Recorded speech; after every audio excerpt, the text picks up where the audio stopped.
Samuel Trevor was sure it was finished. She had stopped fighting. He watched her in the snow, certain the freezing temperatures would complete the job his hands had begun. Then he heard it. Someone was behind him. He suddenly understood the night had just gotten started. If you want to know what happens next, make sure you subscribe so you do not miss it. I have another story for you tomorrow. While you are at it, leave a comment and let me know where you are from. I enjoy seeing my audience from across the globe. Now, back to the story. The blood from Rose Morgan was still warm when Samuel Trevor figured the silence meant it was safe to go. He looked down at her broken form. He flexed his own damaged hands, the pain a deep throb in his bones. The empty road went on forever in both directions. There were no cars, no one to see, just the snow and the black of night. It was the kind of quiet that convinces a man he is invincible. He should have just let her go. Samuel mumbled the words to himself, but Rose was past hearing. She was face down on the frozen pavement. One of her arms was trapped under her body, the other reached for nothing. Her black hair spread over the asphalt, a light dusting of snow already on it.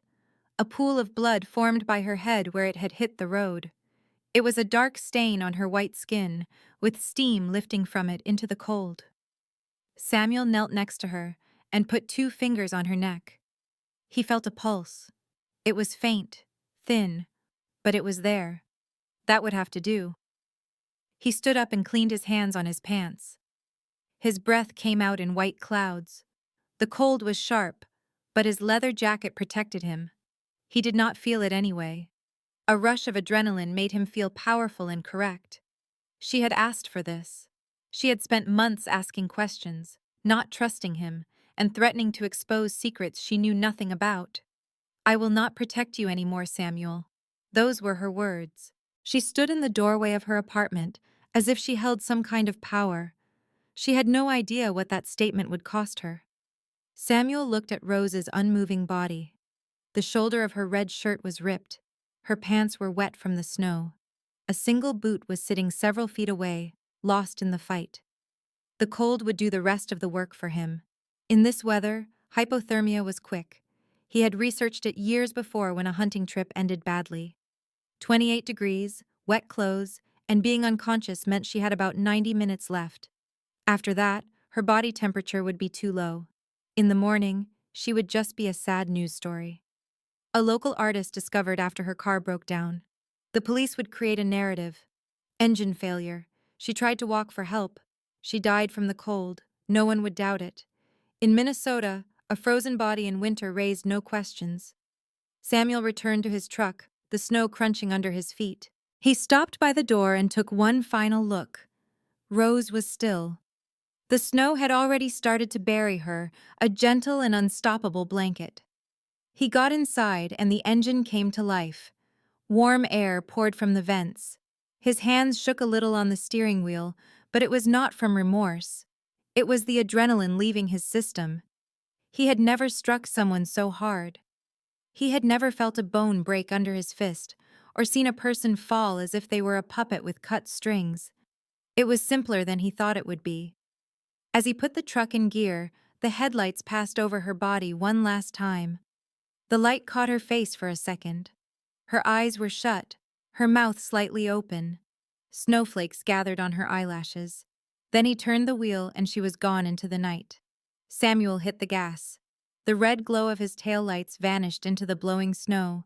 The road bent into the woods and the scene was gone in an instant. Finished. Complete. He let out a long breath and felt his heart rate slow down. His phone vibrated in the console. It was likely his brother, asking where he was.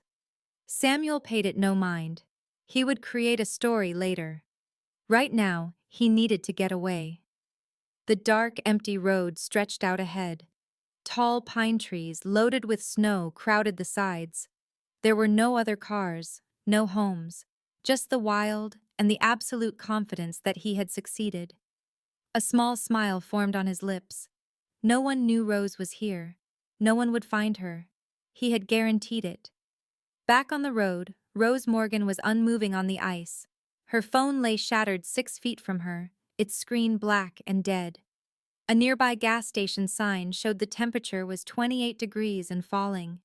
She had 90 minutes before the cold took her. In 2 hours, she would be gone. The snow kept coming down, a soft but steady force, burying her bit by bit. The road stayed quiet and deserted. It was a silence that felt final.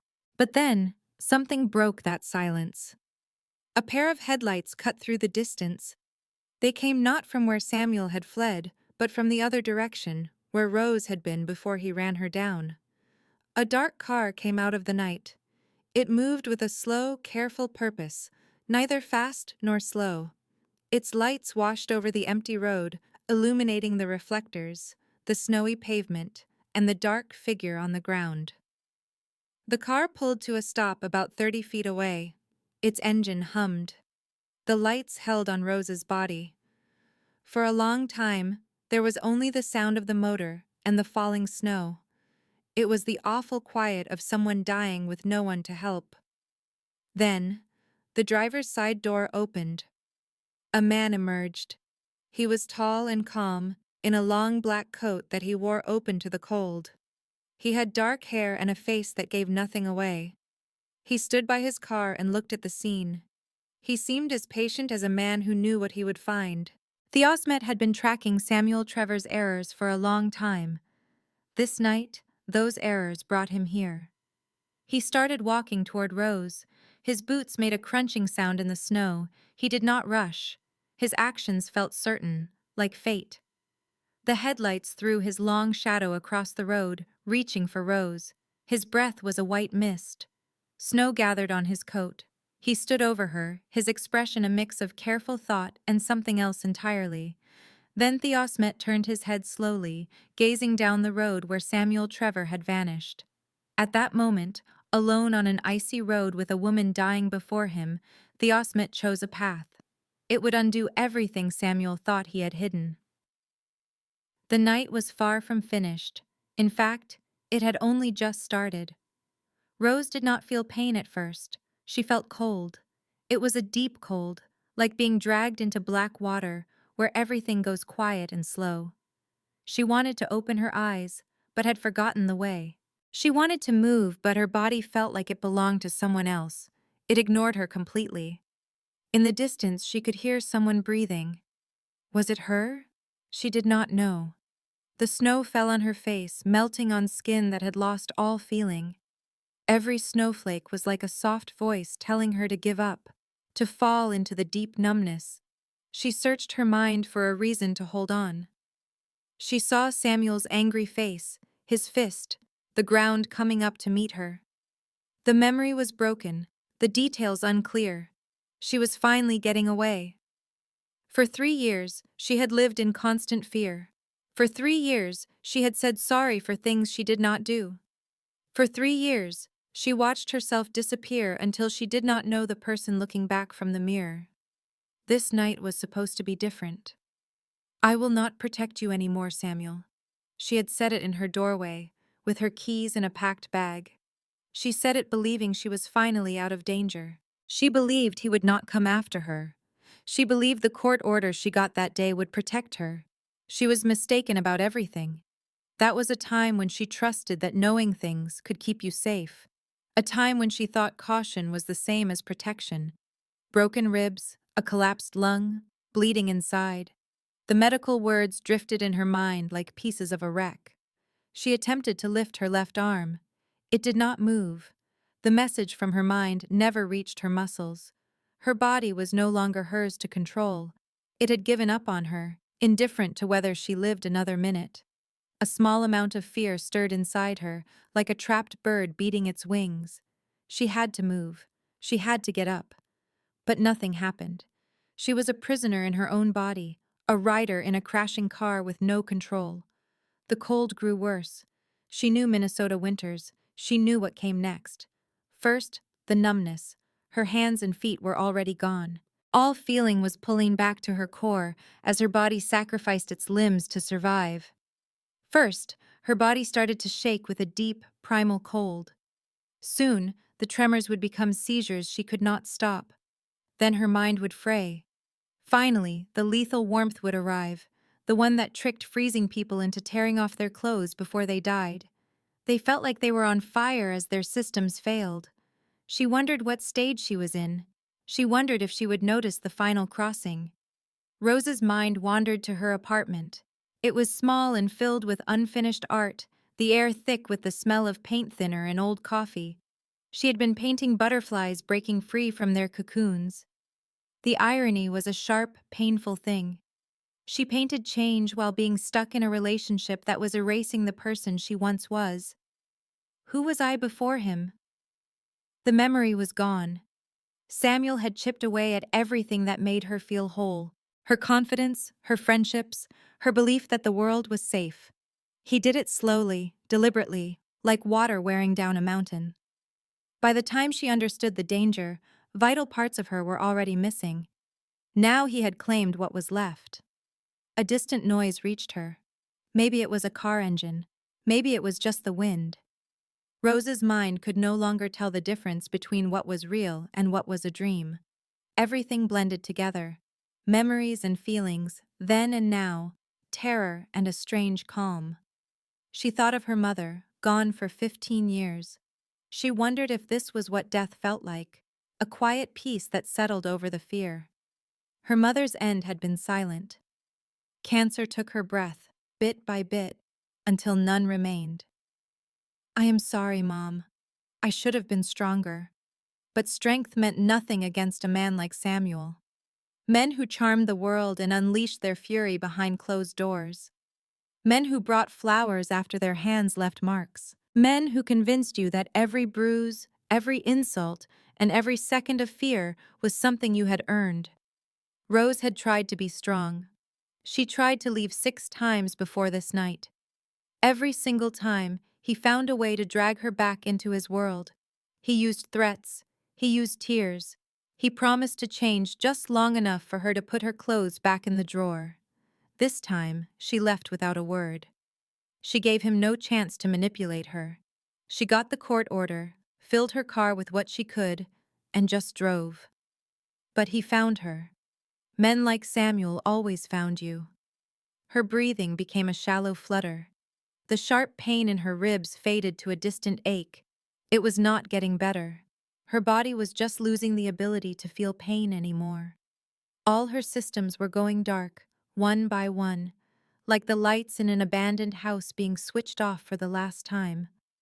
This is how I will die, Rose thought. Alone on a frozen road, because I finally found the courage to escape. The injustice of it all should have sparked a fire in her. It should have fueled one last fight for survival. But she was just so tired. Tired of fighting. Tired of being scared. Tired of wearing the weight of Samuel's anger like it belonged to her. Letting go felt easier. The cold almost felt like a kindness. Snowflakes gathered on her lashes, in her hair, at the edge of her lips. Her breath was a ghost in the air. The road was empty and dark. Rose Morgan felt herself disappearing from it, from all of it, into a blackness that promised an end to all the hurt. Then she heard footsteps. They were close. They were real. They crunched in the snow with a steady, deliberate rhythm. They were not panicked. Rose's dying mind registered the sound but could not understand it. It could not tell hope from a final dream. Her brain was shutting down, creating comfort where there was none. The footsteps came to a stop. Someone was kneeling beside her. And in that space between breathing and not, Rose Morgan felt something that should have been impossible. She was no longer alone. Theo did not believe in accidents. He believed in cause and effect. He believed that actions created debts that would always be paid. He believed that men like Samuel Trevor always left a trail. A careless, prideful trail, because they could not imagine anyone was watching them closely. Samuel was wrong about that. Theo knelt beside Rose Morgan's still form. His long coat swept across the snowy ground. Up close, the damage was worse than he anticipated. The left side of her face was swollen and turning a deep purple. Dried blood matted her dark hair to her scalp. Her breathing was dangerously shallow, the kind that came right before the end. He placed 2 fingers on the side of her neck. He found a pulse. It was faint, but there. Her body temperature was plummeting. She had maybe 30 minutes before the damage could not be reversed, maybe less. Theo's jaw hardened. He had been tracking Samuel for 3 months, watching him, documenting his crimes, waiting for the right moment to collect on his debt. Samuel had been stealing from people under Theo's protection. He was taking money from accounts he thought no one saw. He was telling lies to dangerous men who did not tolerate being made to look like fools. These were small crimes that had become a very large problem, but this was different. Theo looked down at Rose's broken body. This was not about money. This was not about business. This was not part of the cold math of his world. This was pure rage. This was personal. This was a man who had completely lost his control and left a woman to die in the cold because he was a coward. Theo rose to his feet slowly. He scanned the area with a practiced eye. Rose's broken phone. A single boot in the snow, away from her body. The tire tracks showing where Samuel's truck had violently turned around. The story was easy to read for someone who knew the language of violence. Samuel had not planned this attack. The location was too open, too near a major road. This was an act of pure anger, not careful planning. That meant Samuel was panicking, and panicking men always made more mistakes. Good. Theo returned to his car.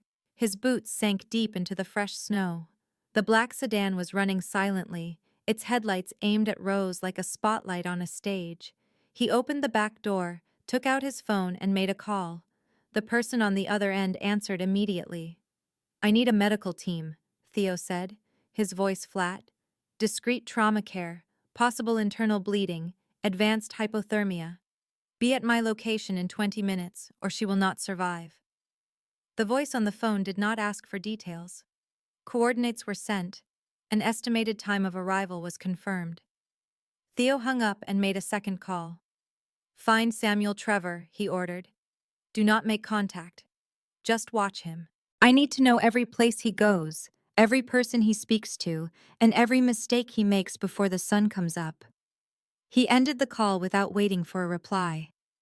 Theo walked back to Rose. He took off his heavy coat and gently draped it over her. The act was logical. It would help her retain body heat and slow the freezing. But the careful way he arranged it, making sure it covered her face from the falling snow, showed a level of concern that went beyond simple strategy. For a long moment, he just stood there. His hands were in his pockets as he watched her fight for each breath. Snow began to cover his shoulders and his dark hair. The sharp lines of his face were unmoving. The freezing air did not seem to affect him at all. He stood like a man who was used to waiting in places that other people ran from. Rose moved slightly. She was not waking up, but some deep part of her was still fighting to live.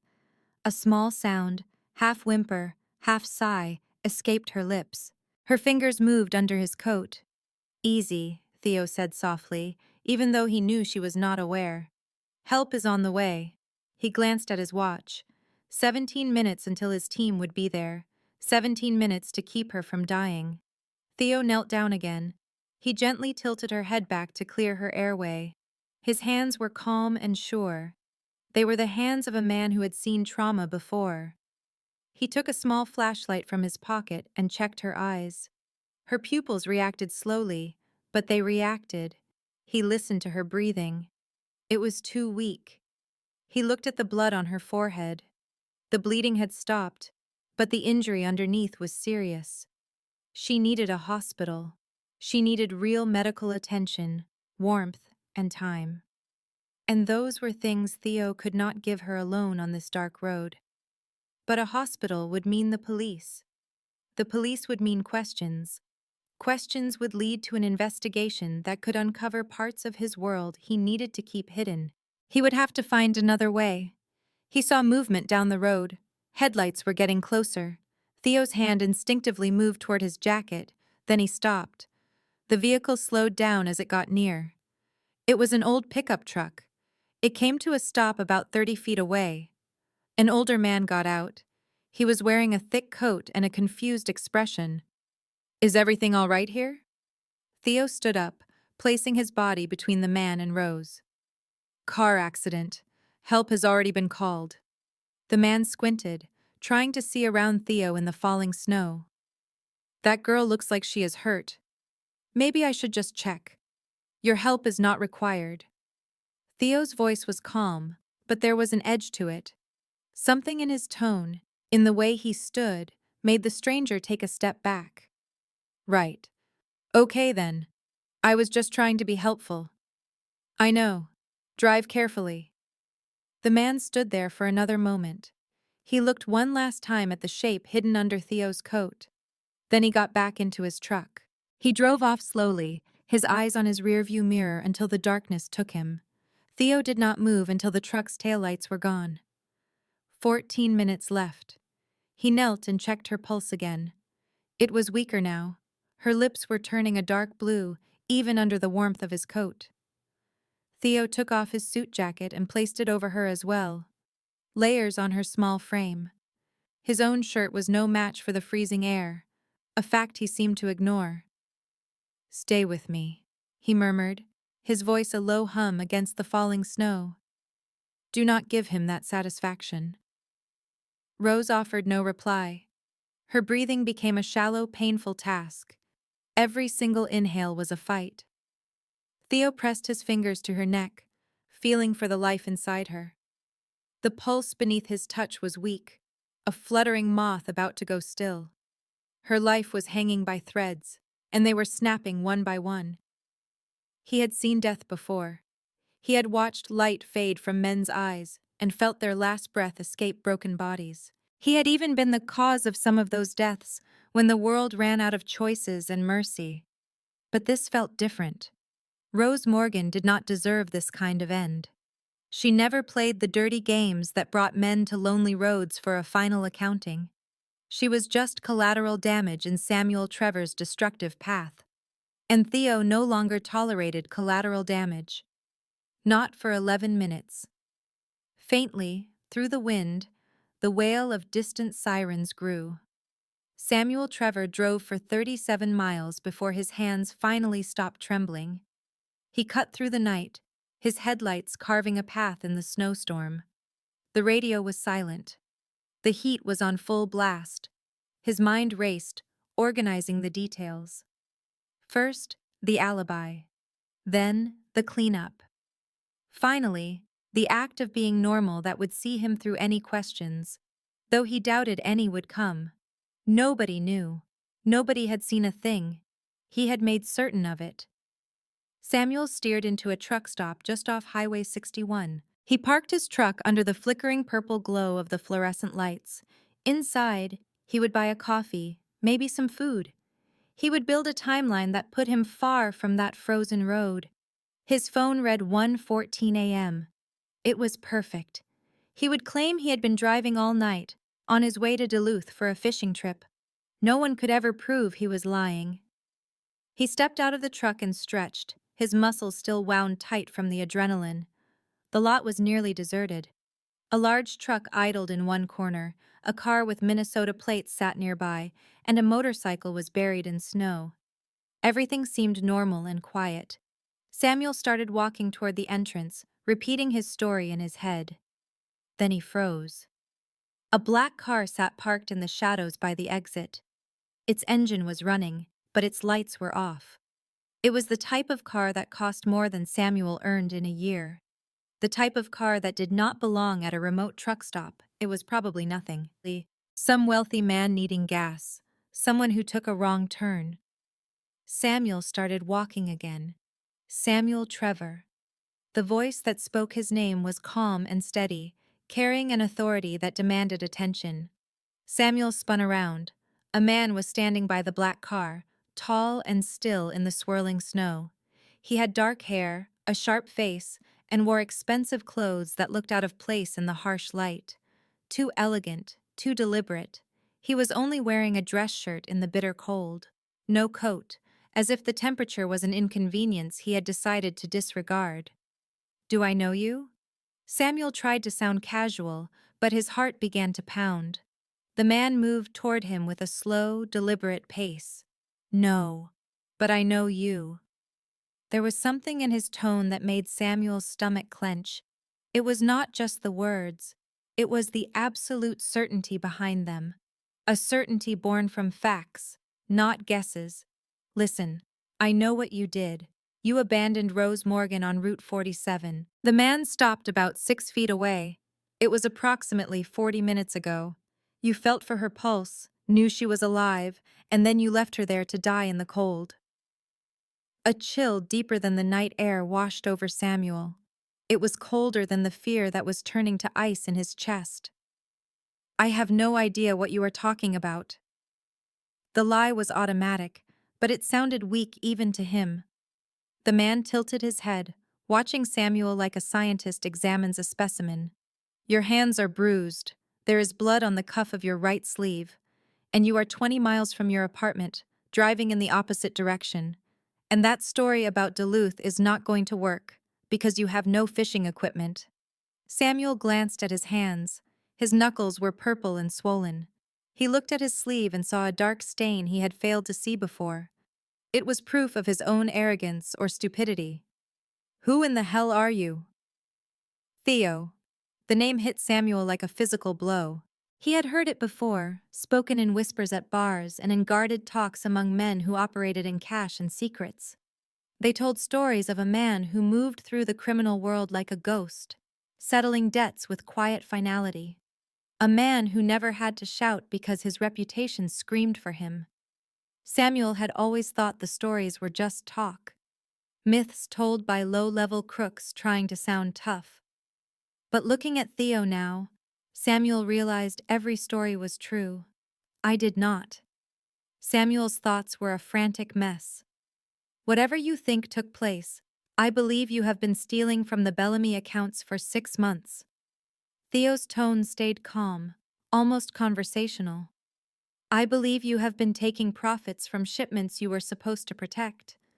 I believe you have been telling lies about powerful people who do not forgive liars. Samuel's mouth felt like cotton. The Bellamy accounts. My God, he had been so careful. He had only taken small bits, covered every move.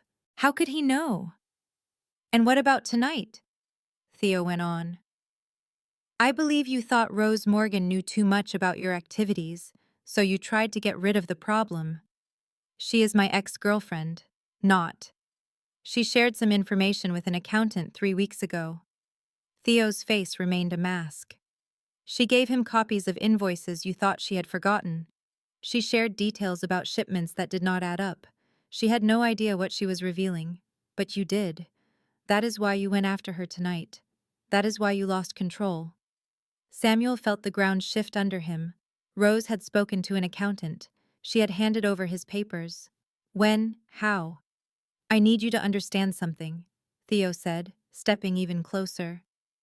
I have been observing you for months, Samuel. Watching you take money, watching you deceive, watching you create enemies you cannot handle. I have been waiting, because the debt you owe is large and takes time to measure. He took another step. But tonight, you harmed an innocent person, someone whose only mistake was knowing you. And that. Theo's voice became a low whisper, which was somehow more frightening. That changes the entire game. Samuel's hand twitched toward his pocket, for his keys, his phone, anything. But Theo's stare froze him in place. If you try to run, I will have you by dawn. If you call for help, I will make sure they find evidence of every crime you have committed since you were 18. And if you try to finish what you started with Rose. Theo paused, letting the threat settle in the cold air. You will not even get close. What do you want? Samuel's voice was broken. I want you to know that your story is finished. Your version of events dies right here. What comes next for you will depend entirely on whether Rose Morgan survives. Is she? Samuel cut himself off, but it was too late. Theo gave a small smile, but it was a smile that made Samuel's blood run cold. You are wondering if she is alive, if help found her, if you can undo your mistake. He took a final step forward, so close that Samuel could see the absolute emptiness in his eyes. "She is alive, Samuel. She is alive in spite of everything you did to prevent it. And now, you will have to face what is coming." Theo turned and walked back to his car with the same calm purpose he had shown from the start. "Where are you going?" Samuel shouted, his voice filled with desperation. Theo opened the car door and glanced back. "I am going to watch you learn what consequences really feel like." Then he was gone. The black car disappeared into the night, leaving Samuel Trevor alone under the harsh lights, with blood on his cuff and the full weight of his actions crashing down on him. The medical crew arrived with no sirens. Two vehicles, a dark sport utility vehicle, and an unmarked van, pulled onto the icy road with quiet skill. 4 people got out. 2 were paramedics, 1 was a doctor, and the 4th was a trauma specialist Theo knew from Dr. Keller's private clinic in the city. There were no questions, no forms, no official reports that could start an investigation. It was exactly what Theo had arranged. How long? Dr. Keller knelt by Rose's side, her hands already moving with expert speed to check Rose's condition. "It has been 43 minutes since I got here," Theo answered. "Her pulse is getting weaker, her breathing is shallow, and her body temperature is dangerously low." Dr. Keller worked without wasting emotion. An intravenous line went in, heated blankets were wrapped around her, and an oxygen mask was put in place. Her crew was like a team of dancers, each knowing what to do without a word. Possible skull fracture, several broken ribs, and probable internal bleeding. Dr. Keller glanced up at Theo. "She has to have surgery very soon. Can we move her? If we do not, she will die." Theo gave a sharp nod. "Take her to your clinic. I want her to stay completely off the record. Do not notify the police until I give the order." Dr. Keller paused for a moment. "What if she does not survive?" "She will." Theo's voice was absolute, as if his will alone could make it true. "You make sure of it." They moved Rose into the van with practiced, gentle motions. Theo stayed and watched until the 2 vehicles vanished into the storm. Their red tail lights were eaten by the falling snow. Then he was alone on the deserted road. He scanned the scene that Samuel had created. There was blood on the pavement, tracks from the tires, a single boot, and a shattered phone. It was all evidence of violence, evidence of cruelty, evidence of a man who believed he could destroy a person and simply drive away. Theo picked up the broken phone, taking care with the pieces of the screen. Even smashed, it might hold secrets. Data, texts, call records, all the digital ghosts people forgot they created. His phone buzzed. He hit accept, speak. That was Samuel at the Pine Ridge truck stop off 61. The voice was James, one of Theo's top surveillance men. "He's been in the parking lot for 6 minutes. He looks nervous." "I know. I was just with him." There was a pause on the line. Then, "You actually spoke to him. I needed him to know." Theo walked to his sedan, the phone tight against his ear. "I needed him to realize this was not a random event, that he was being watched, that what was coming had a name." "That's a bold move, boss. Samuel Trevor is a coward. He hurts women and embezzles from people he assumes are not paying attention. He isn't clever enough to pose a real threat." Theo got into his car. "But I want a complete file on him, not only the Bellamy accounts.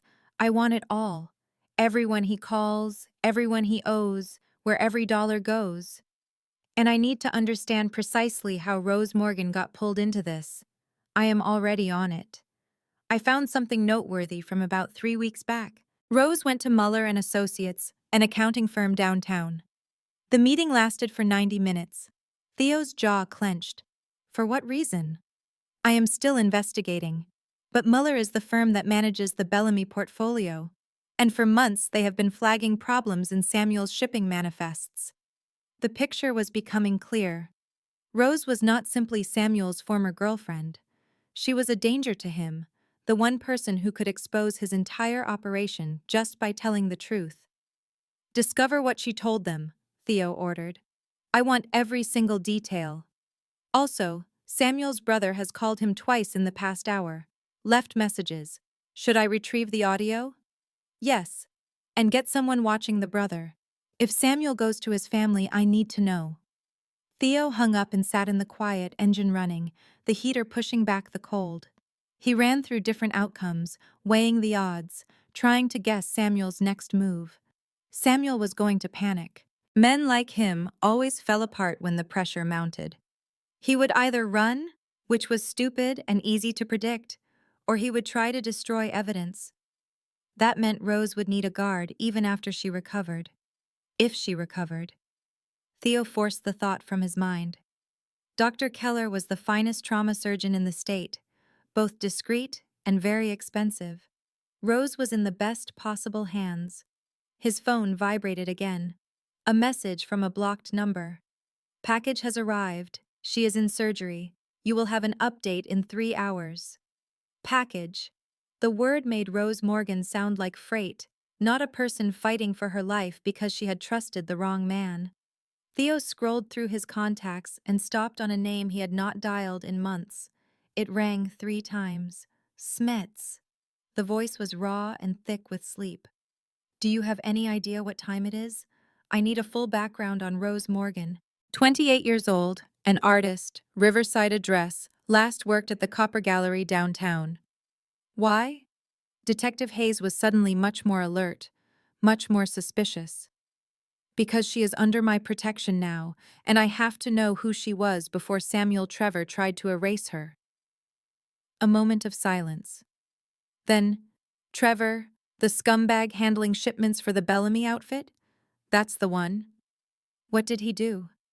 What men like him always do. Theo's voice was empty of emotion. He unleashed his rage on someone weaker, someone who believed in him, someone who was unable to defend herself. Hayes let out a long breath. Where is she right now? In surgery. A private clinic. If she makes it, she's going to need security. He knows she spoke with Mueller and Associates. He knows she is the link to the discrepancies in the Bellamy accounts. Damn it. She walked right into your operation. She did not walk. She was used. Theo saw snow beginning to cover his windshield. Samuel saw her as just an ex-girlfriend. He thought she would protect his secrets because that is what he expected. But she broke the pattern, she talked. And tonight, he tried to silence her for good. Do you want me to arrest him? Not right now. I want him afraid. I want him to make errors. I want him to realize that there is nowhere to run, and that silence is no longer an option. Hayes's voice grew cautious. Whatever it is you have in mind, I have in mind a world where Rose Morgan can wake up and never have to fear Samuel Trevor again. Everything else is just a detail. Theo ended the call before Hayes could object.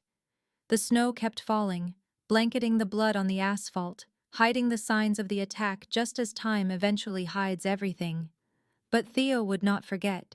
He had recorded every detail. The way Rose's body was positioned, the defensive marks on her arms, the single boot that lay apart from her, a final sign of her struggle. Samuel had made it personal when he left her for dead. And now, Theo was going to teach him the real meaning of that word. Samuel Trevor remained in his truck for 27. He could not bring himself to move for several minutes. His knuckles were white from gripping the steering wheel while Theo's threat echoed in his mind. She is alive, even after you made certain she would not be. Her survival meant there was a witness. It meant she could testify. It meant every fabrication Samuel prepared would turn to dust the moment Rose spoke. He had to think, had to contain this before it unraveled completely. Samuel took out his phone, glanced at the screen, and put it back. There was no one to call. His brother would pry with too many questions. His friends were a risk. The Bellamy organization he worked for would handle him personally if they discovered his massive failure. He was trapped by his own errors, and they were growing beyond his control. The logical choice was to flee. Withdraw all his cash, head south, vanish in some city where he was a stranger. Begin again. Erase Rose. Erase the Bellamy money. and erase the path that brought him to this cold parking lot, facing a game he could never win. But to run was to accept defeat. To run was to let Theo win. Samuel's jaw tightened as he started the car. Theo stood waiting beside Route 47, at the exact spot where Rose had collapsed. The snowfall had ended. The sky was clearing, and the stars made the landscape seem almost beautiful, if you could ignore the violence that had occurred there just hours before. The blood was now hidden beneath a layer of fresh snow. By dawn, no sign of Samuel's actions would remain, but Theo did not need physical evidence. He looked at his watch. 3:47 in the morning. Samuel had departed the truck stop 18 minutes ago, heading east. James was tracking his vehicle remotely, using GPS and traffic feeds to send Theo constant updates on his location. Samuel is returning to the city. His speed is climbing. He is running. The text message vibrated in Theo's hand. He gave a cold smile. Not running, not quite. Samuel was the type of man who had to see a thing for himself before he could accept it as reality. He would return to this road. He would need to check if Rose's body was gone, if any clues were left, if the story he had tried to create had truly reached its end. Theo understood men like Samuel. He knew their habits, and he knew their predictability made them simple to trap. Another text arrived. He is turning onto 47, coming your way. Perfect. Theo returned to his sedan, turned off the headlights, and angled the car across the road. He did not block it completely, but he created an obstacle that could not be missed. Then he got out and waited in the shadows, letting the night conceal him. 3 minutes passed before a set of headlights cut through the dark. Samuel's truck approached, moving slowly, carefully. He slowed even more when he saw the sedan, coming to a complete stop 50 feet from it. The engine rumbled. Samuel stayed inside. Theo emerged from the darkness, stepping into the beam of the truck's headlights.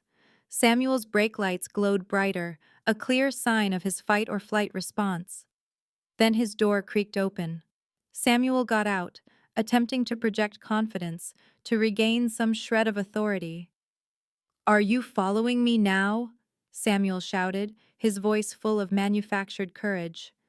"No, I am waiting for you." Theo moved toward him. "I was certain you would return. Men of your kind always do. You have to revisit the scene. You have to be sure the story concluded as you intended." Samuel's hands balled into fists. "I have no idea what you are talking about. This is not a game, Samuel. This is the consequence." Theo pointed to the empty stretch of road. "You came to see if Rose's body was still here, to see if anyone had discovered her, to see if the cold had finished the job your own hands could not. You are crazy. I am thorough." Theo halted 10 feet away. "I chose this spot for a reason." "No." The road was dark. There were no witnesses. The closest camera was 3 miles away. The nearest home was 4 miles east. No one would hear you scream. Samuel backed away. "Is that a threat?" "It is a statement of fact."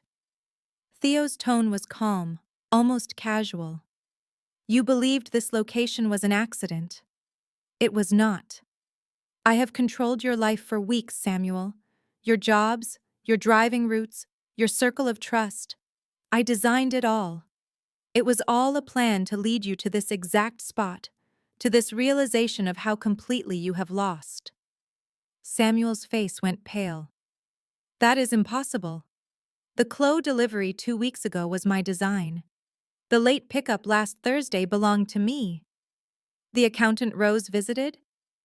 Theo gave a chilling smile. "I sent her. I gave her just enough details to make her curious, but not enough to make her understand." Samuel stumbled, as though the world was tilting under his feet. "You put her in danger. I kept her safe. Those are not the same thing." Theo's face grew stern. "You were taking money from men who do not forgive. I required evidence. Rose gave it to me without realizing it. She was out of harm's way until you put her in the middle. I did not. You knocked her out and left her for dead." Theo's words were sharp as glass. Do not insult my intelligence with your lies. Samuel started breathing fast. He scanned the dark road, looking for an escape. Theo saw the panic rising, the wild instinct of a trapped creature about to lash out. Sit down, Samuel. What for? Sit. Theo gestured to the snow on the ground. Right here. No. Theo closed the space between them with terrifying quickness. He did not run. He simply arrived. Samuel moved to defend himself, but Theo's hand hit his chest with perfect, measured force. Samuel's legs gave way. He fell to his knees in the snow, struggling for air. I told you to sit. Theo loomed above him. You will remain there and listen to what is about to happen. Samuel looked up, his pride finally broken by fear. Rose is not dead, Theo said. She is on an operating table. If her heart stops, so does yours. It will not be fast. It will not be painless. You will die just as you left her, alone in the cold, with no hope of rescue. No, please. If she makes it, you will pay for it all. The money, the attack, the deception. You will admit everything about the Bellamy operation. You will give back every dollar. Then you will vanish from Rose's world until she can't even remember your name. They will end me if I talk. That is correct. Theo knelt, meeting his gaze. But their way is better than mine if you try to escape. Because, Samuel, his voice became a low whisper, I will hunt you down, no matter what.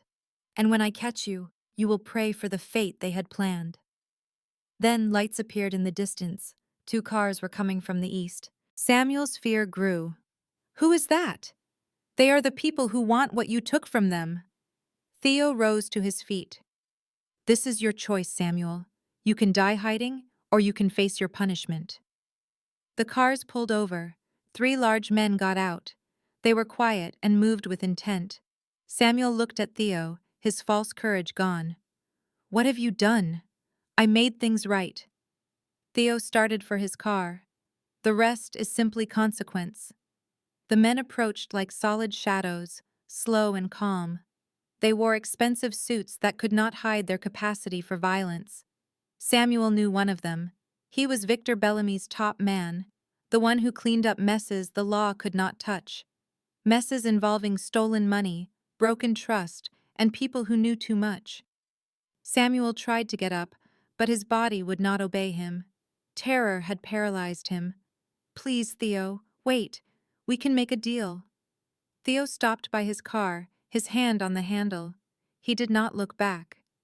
You had plenty of time to make a deal, Samuel. Each day you took money, each lie you created, each moment you ran from your actions, those were your chances. You used every single one. I will tell them. I will confess everything. I will pay it back. I know you will.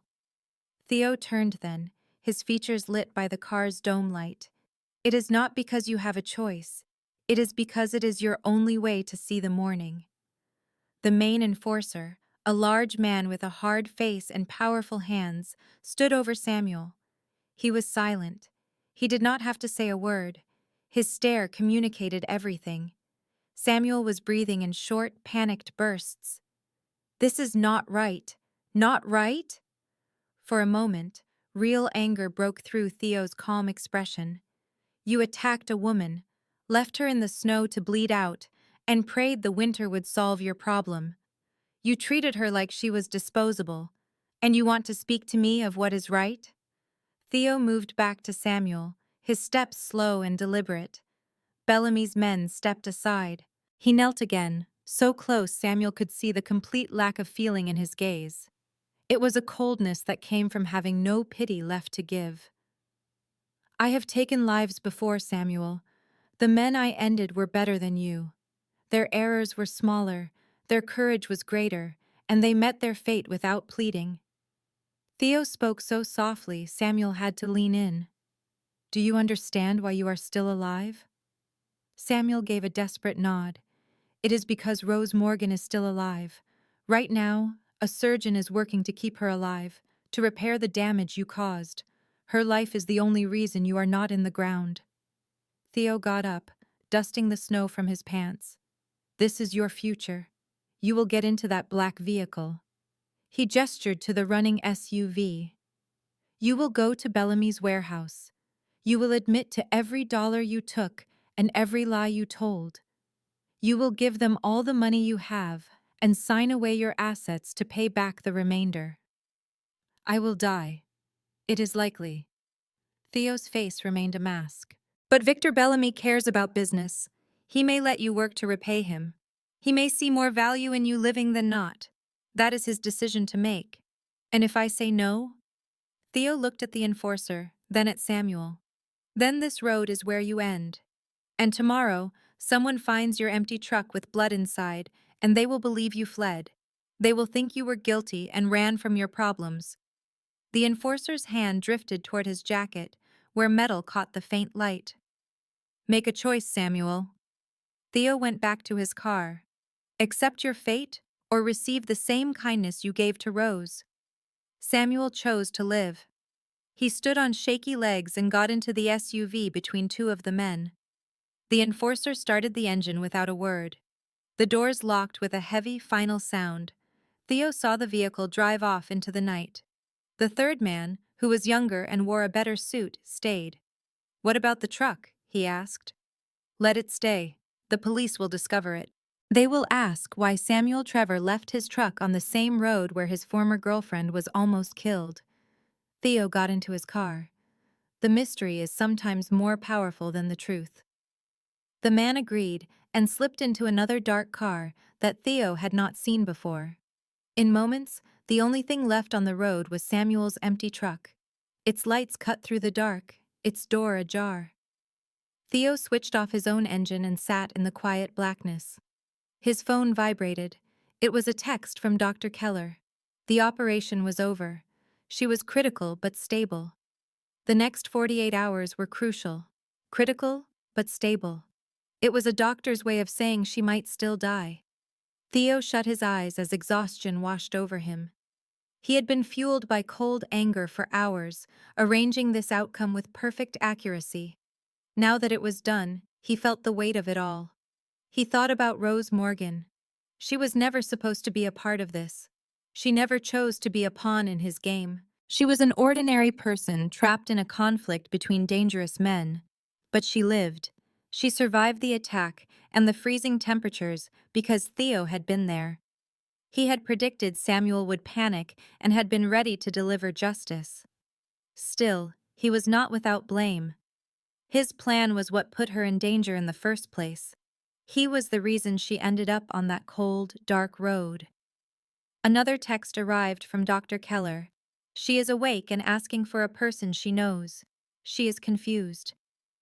Theo looked at the message on his phone. Rose had never met him. She would not know his name or his face. She would have no idea why this man was now sitting by her bed, telling her she was going to be okay. He typed his answer. Check her emergency contacts. Is there family or friends she can count on? The reply was almost instant. I already did. Her parents are gone. No siblings. Her friends are not picking up at 4 in the morning. You are the only one she has right now. Theo absorbed that information, feeling its significance. Rose Morgan, pushed into isolation by Samuel's control, cut off from her own support network, and now utterly alone, except for the man who had used her as a pawn. He started the car. The journey to Dr. Keller's private facility took 23 minutes. Theo spent the entire drive trying to think of words that felt hollow. How could you explain to someone that they almost died to provide you with evidence? How could you apologize for a result you had seen coming but had failed to stop? You couldn't, Theo knew. You could only ensure that it would not happen again. He drove into the clinic's underground parking, found a space, and headed for the elevator. The elevator would carry him to Rose Morgan's room, to the woman whose life had just saved Samuel Trevor's, to the woman Theo had vowed to keep safe, whether she understood his reasons or not. The corridor smelled of disinfectant and something metallic, like copper, or perhaps it was fear.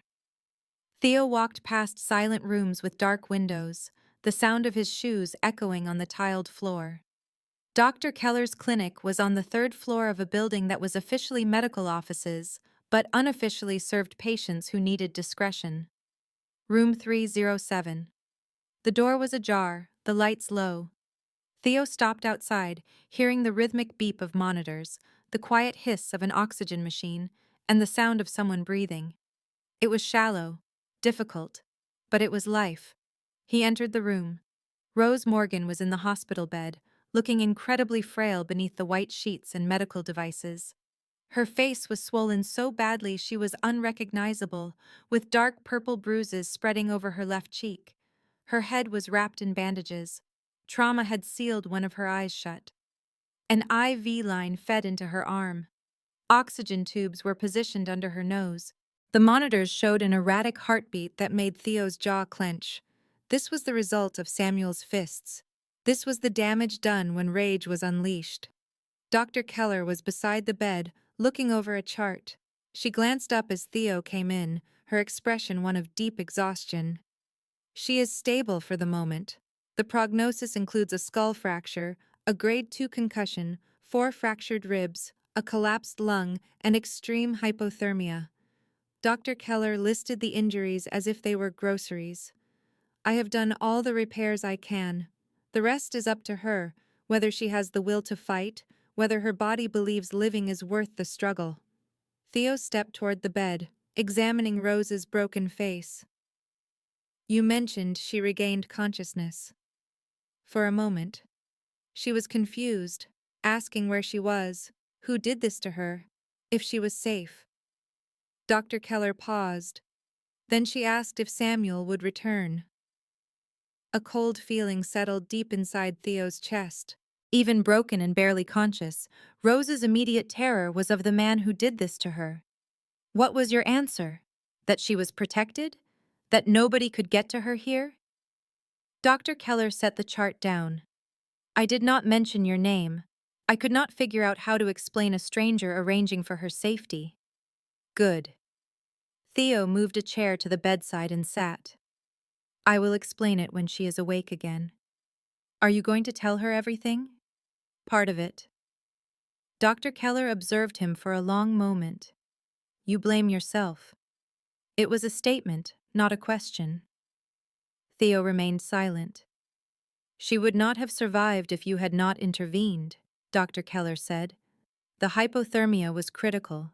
In another 15 minutes, her core temperature would have been too low to reverse.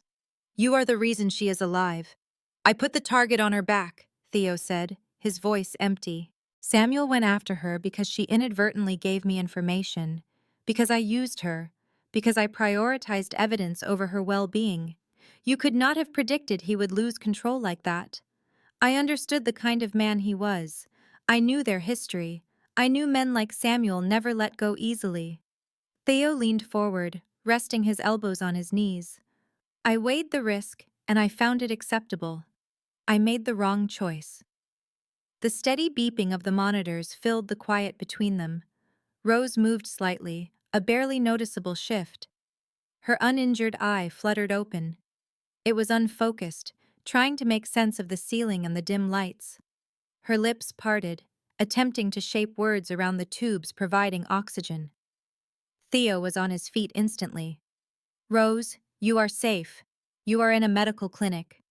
Her eye moved toward his voice as her vision slowly sharpened. She looked at him, her confusion mixed with fear, and possibly a hint of recognition, even though they had never seen each other. Who? Her voice was a faint whisper, damaged from the cold and the attack. My name is Theo. I discovered you on Route 47. You were injured. I brought you to this place. Rose's breathing became faster. The monitors reacted, her heart rate jumping. Samuel is not coming here. He cannot reach you. You are secure. She tried to push herself up but could not, crying out from the pain it caused. Theo gently put a hand on her shoulder to keep her from moving. Do not move. You have broken ribs and a collapsed lung. Any movement will make it worse. Tears streamed from her open eye, tracing paths over her bruised skin. He got me. I was trying to get away and he got me. I know. Rose's voice broke. He told me nobody would find me, that I would freeze to death, that it was my fault for speaking up. He was wrong. Theo's voice was firm, a steady anchor. Someone found you. I found you and you did not freeze. You lived. Rose just stared, her mind struggling to understand through the fog of pain and medicine. Why? Why did you do it? How did you even know? Because I was already investigating Samuel, tracking his errors, and building a case on his crimes. You were drawn into it by chance, and I failed to shield you from the fallout. Theo looked directly into her eyes. I am sorry. The apology seemed to startle her more than anything. She blinked, and more tears fell. You do not even know who I am. No, but I know what he did. And I know you did not deserve to be left to die, just for having the courage to leave him. Rose's monitor reflected her inner turmoil as her heart rate surged and her breathing quickened. Dr. Keller started to adjust the IV, but Theo raised a hand to stop her. Rose, listen.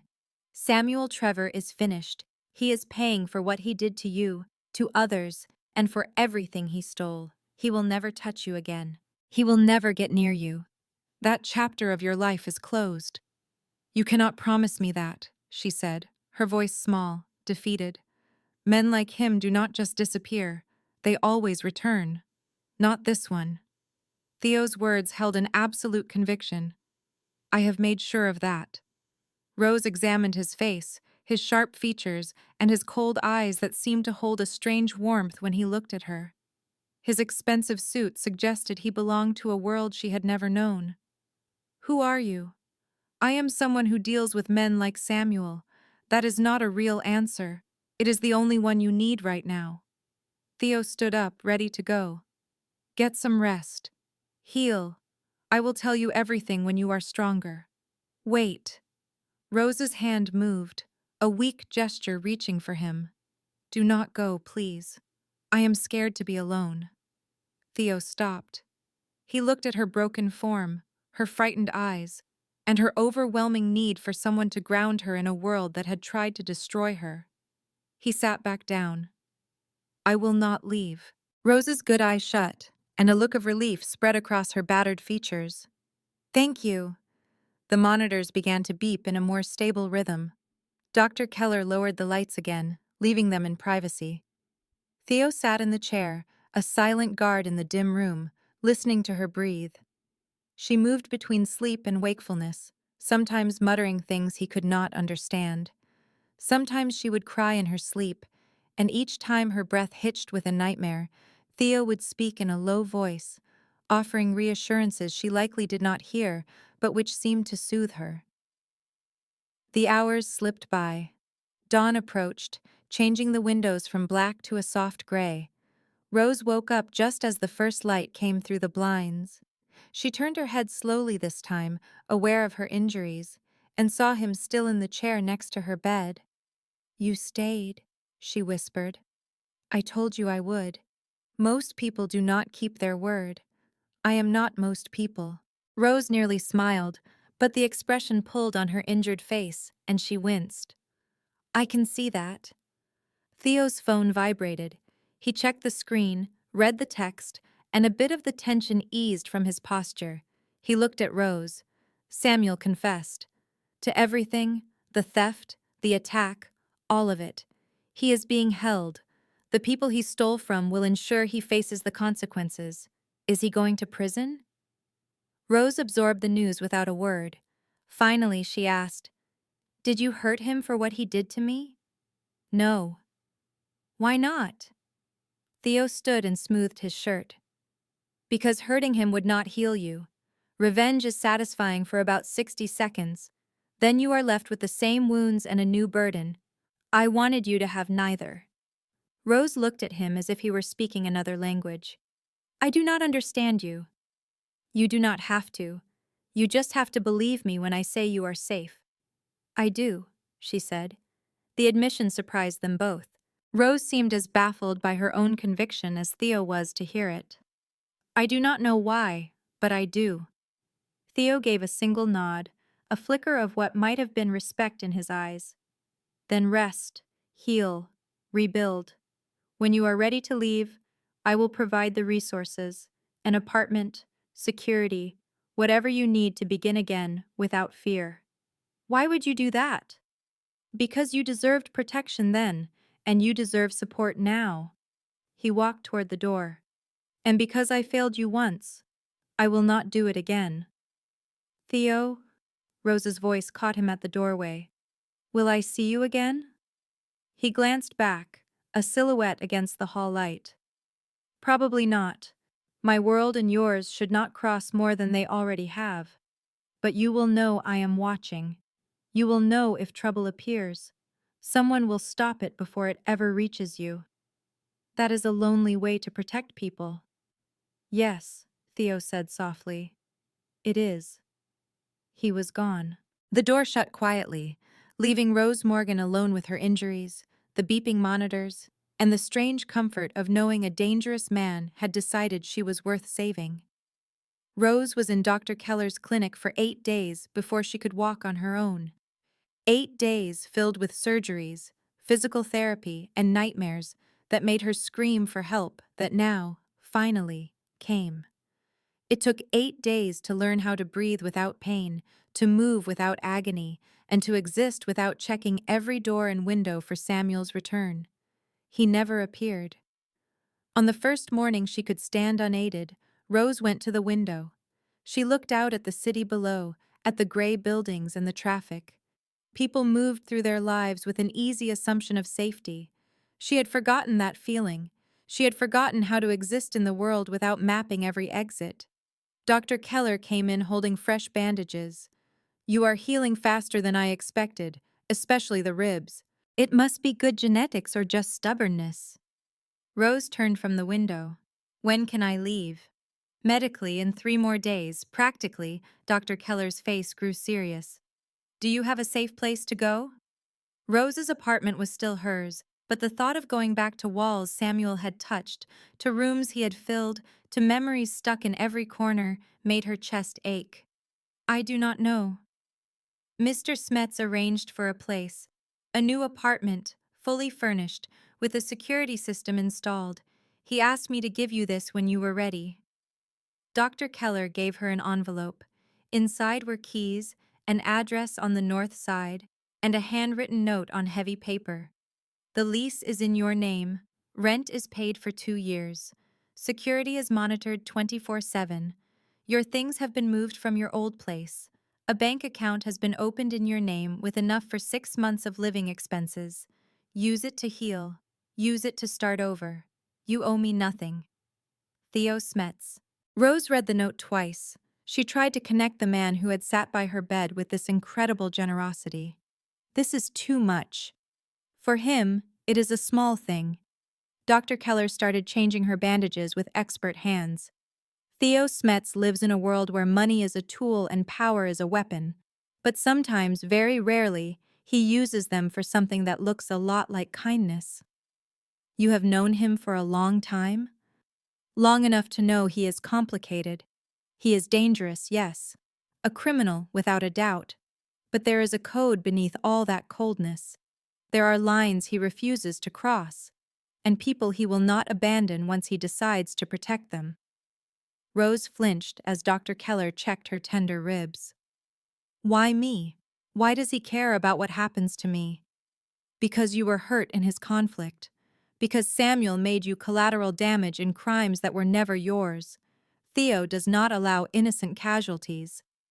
The doctor finished his work. Also, I believe you remind him that not everyone in his world is broken beyond saving, that some people are still worth the fight. I do not feel saved. I feel rearranged. Rose looked down at her healing body. Bruises were fading from purple to yellow. Scars would remain long after the pain was gone. Like someone reached into my life, took out all the broken pieces, and put them back in a new order. Is that better or worse than before? Rose thought about it. Before was Samuel. Before was fear that called itself love, and control that called itself care. Violence was explained as passion. Before was fading into someone else's idea of what she should be. Better, she said quietly. Definitely better. On day 11, Rose was released with prescriptions, physical therapy plans, and Dr. Keller's personal number for any problems. A black sedan was waiting outside. A driver in a suit named James said nothing else. He drove her to the North Side address, helped with the few things she had, and gave her the keys.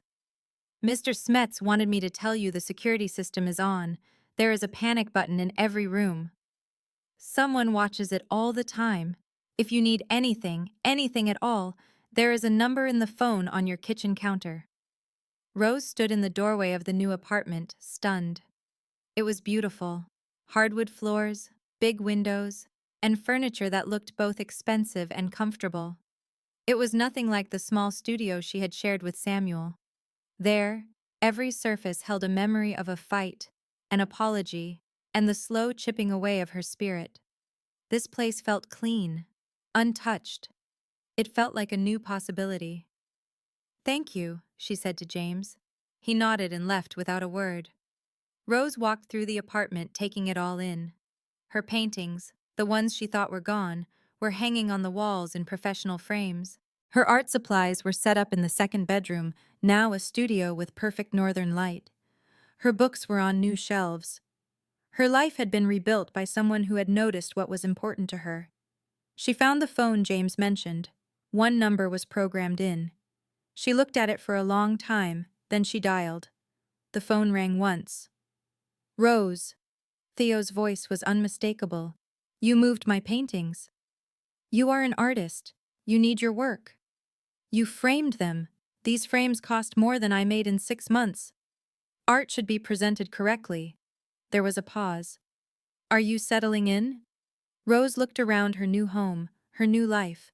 Gratitude and confusion fought inside her. "Why are you doing all of this? The apartment, the money, the protection? You do not owe me anything." "I owe you everything." Theo's voice was low.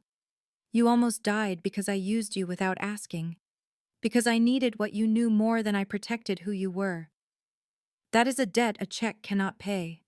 So this is guilt. This is accountability. Rose sat on the new couch in her new apartment. What happened to Samuel? He confessed.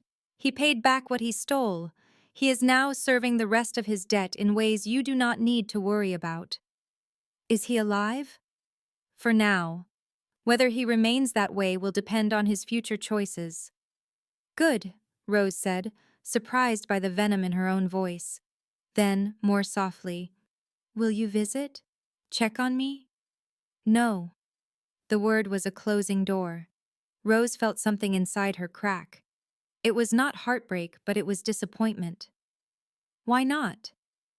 "Because my presence in your life is a danger. Because people close to me become targets for my enemies. You deserve to be safe more than you deserve my company." Theo took a slow breath. "You are rebuilding, Rose. You are making something new from the pieces Samuel tried to break. Do not let me become another complicated man controlling your world. You are nothing like him. I am exactly like him. I just hide it better." There was a long silence. "Be safe, Rose Morgan. Make your art. Build a life. Forget the night you almost died, and forget the man who was not fast enough to save you." Theo. The line was dead. Rose sat with the phone in her hand, tears falling down her healing cheeks. They were not tears of sadness. They were for the strange pain of being protected by someone who would not stay.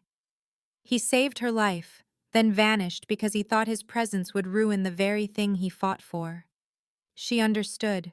She even hated it a little. But Rose also knew Theo Smets was right. Her new life could not include the man who started it. That would just be trading one difficult man for another. Swapping Samuel's control for Theo's protection would mean losing herself all over again. Rose stood up, wiped her face, and walked into the studio. Her easel was waiting with a clean canvas and fresh paint. She picked up a brush and began to create something new. 4 months of physical therapy taught Rose that healing does not follow a straight line. Some days she woke up without any pain, her body moving easily, the scars hardly visible. On other days, every breath was an effort. Every movement was a reminder of the past. Samuel's fists had shattered her sense of safety. Her therapist explained this was a normal reaction. Trauma, she said, holds on long after the body heals. Rose learned to exist as two people. She fought the pain with her art. She used raw colors and violent brushstrokes. Her canvases screamed the silent rage. Her studio became a haven where anger and sorrow could exist without judgment. 6 weeks after she got out, Maria from the Copper Gallery called. Her voice was cautious and warm. "Rose, I heard. Are you all right?" A bitter laugh almost escaped her. Was she all right? She was breathing. Samuel never wanted that. "I am managing," she said. Maria continued. "A collector wants new work. He loved your Metamorphosis series. He wants 12 new pieces. Complete freedom. Enough money to live on for a year. Are you in?" Rose survived, but her mind became a prison. She spent 12-hour days painting, trying to make sense of her trauma. Her art was a raw look at transformation. It showed that growth is violent, and becoming someone new means letting the old you die. A collector paid triple her price and ordered 20 more pieces. Rose became a success, but peace did not follow. Panic attacks would strike without warning. Any angry voice felt like his. Footsteps behind her on the street sent ice through her veins. Her therapist called it hypervigilance. It was her body trying to prevent another catastrophe. She practiced breathing exercises. A man named James had given her a phone number for a security team, but she never called. She also never called Theo. The urge was strong in the middle of the night, when nightmares left her feeling like she was drowning. She had to save herself, one panic attack at a time. 4 months after that night, a headline caught her eye. Samuel Trevor was dead. He died in police custody after confessing to many crimes. The article listed theft, assault, and deep connections to organized crime. It mentioned he had nearly killed a woman, but it did not mention her name. Rose knew Theo's influence was at work, protecting her privacy even now. The system had failed her, but someone else had not. That night, she dreamed of the snow and the silence. She woke up checking the locks, but then she called her therapist and they talked until morning. The gallery opening was on a spring Tuesday. Rose stood among 24 of her paintings. Critics called the work a testament to female resilience. Rose just called it an exorcism. Her friend Maria found her hiding from the attention. Maria said, "There is someone here asking for you. He says he is a friend." Rose's heart leaped, but the man who approached was not Theo. He was younger and carried a small package. He said, "This is a delivery from someone who could not attend." He gave her the package and then disappeared into the crowd. Rose opened it. Inside was a photograph and a card. The photo showed her lying on the frozen road, with darkness all around. But in the corner of the frame, a figure was walking toward her through the night. It was Theo. The card read, "You survived because you are stronger than the cold and the men who tried to break you. I was just there to witness it, proud of what you have built." T. She finally had proof. She was not abandoned. Consequence had arrived right on time. That night, Rose hung the photograph over her easel. It was not a reminder of trauma. It was evidence of the truth. Some people believe the past stays buried. Survivors know it walks quietly behind them. Rose Morgan learned to walk faster. The worst night of her life was also her first step toward becoming someone new. Here is the truth this story carries. Leaving is not weakness. It is the most dangerous act of courage a person can ever take. Rose nearly died for choosing to walk away, but that single decision is what saved her life. And sometimes, justice does not come from a courtroom or a badge. It comes from someone who simply refuses to look the other way. If you are fighting your own battle right now, remember this. Your survival is your greatest victory. and you are never as alone as you think you are. If this story moved you, if it made your heart race, or brought tears to your eyes, please hit that like button right now. It takes 1 second, and it means the world to this channel. Leave a comment below and tell me what moment hit you the hardest. I read every single comment, and I truly love connecting with you. If you have not subscribed yet, tap that subscribe button and turn on the notification bell so you never miss another story like this one. And please, share this video with someone who needs to hear that they are stronger than they know. You never know whose life you might change today. If you are ready for another powerful journey, tap the next video on your screen right now. I promise it will be worth every second. This content was carefully researched, developed, and manually edited by our team to deliver meaningful lessons and real value to our audience.